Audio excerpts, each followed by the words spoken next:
अपने को शरीर माना है और अपने सुख का हेतु संसार माना है। इसलिए जो प्रभु का चिंतन करना चाहता है तो हमारा माना हुआ चिंतन प्रभु का चिंतन नहीं होने देता, क्योंकि हमने माना है मैं अपने को शरीर हूं, तो हमारा भोगों का चिंतन, विषय का चिंतन, शरीर का। कभी परिवार के जन उतने प्रिय नहीं लगे। जिस दिन भजन का लक्ष्य बनाया उसी दिन से रोना आने लगा अपने परिवार की याद करके। क्या हो रहा है? परिवार के बीच में रहकर उनको कभी प्यार नहीं किया, लेकिन ये एकांत रहकर जब प्यार प्रभु से करने चले तो ये क्या हो रहा है? बोले मोह ने अपना जाल फेंका। वो रो रहा है, दिखाई रो। एक दिन हुए उसको आए, वो मूर्छित हो रहा है। मम्मा अपने अम्मा के लिए मूर्छित। हाँ। ये कोई आश्चर्य के मोह ने ये हर विकार अपने अस्त्र शस्त्र तैयार ले खड़े। अच्छा तो निकलना चाहता, फेंका मोह ने जाल। एक बार अपनी मम्मी को देख ले बस, ऐसा। फिर काल ने ऐसा रौंदा, एक बार के बाद वापस ही ले।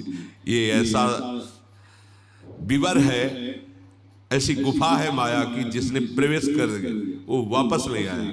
पता नहीं क्या हो गया, अनंत जन्मों से भटकते ही रह गए और कभी वापस नहीं आ पाए। प्रभु के मार्ग में चलने वाले उपासक को बड़ा धैर्यवान होना चाहिए, समझना चाहिए कि मैं वही हूं। फिर ये वृत्ति क्यों आ गई, इतनी ममता क्यों आ रही है? इसका मतलब मुझे फंसाया जा रहा है, पर साधक समझ नहीं पाता।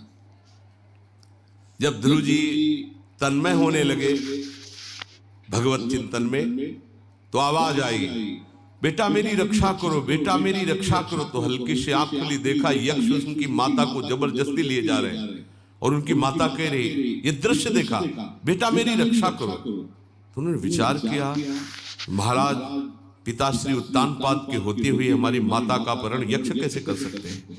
और दूसरी बात, मैं भगवान की शरण में हूं, तो मेरी माता असुरक्षित कैसे हो सकती है? इसका मतलब ये कोई माया जाल है जो मुझे मेरी निष्ठा से हटाने जा रहा है। नहीं, पुनः आंख मूंद ली और भगवत प्राप्ति की। कई तरह से माया आपको विचलित करने की चेष्टा करेगी, ये साधक नहीं समझ पाता।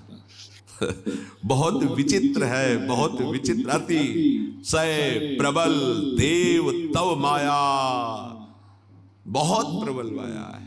छूटे राम करो जब दाया, लेकिन तुम समझे भी नहीं आता कहां से हम फंस गए, फिसल के वही खड़े हो गए।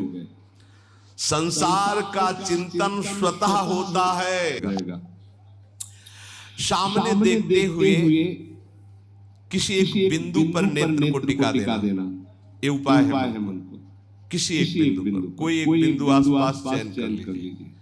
दीवार है, वृक्ष है, कुछ भी है, नहीं है तो आप निर्धारित कर लीजिए।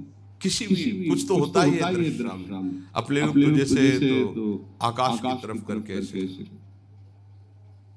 बस आंख जम गई और उसी में मंत्र लिख रहे, खुली आंख, पलक नहीं झपकने देंगे। बस बार थोड़ी देर में आंखों में जलन होगी, फिर बंद कर लीजिए। हो सकता है आंसू भी निकलने लगे, फिर खोल लीजिए। अगर आप ब्रह्मचर्य नहीं तो ये मत करना। इसकी क्षमता केवल ब्रह्मचारी की है, इसे त्राटक क्रिया कहते हैं। इससे मन बहुत जल्दी वश में होता है, बहुत जल्दी।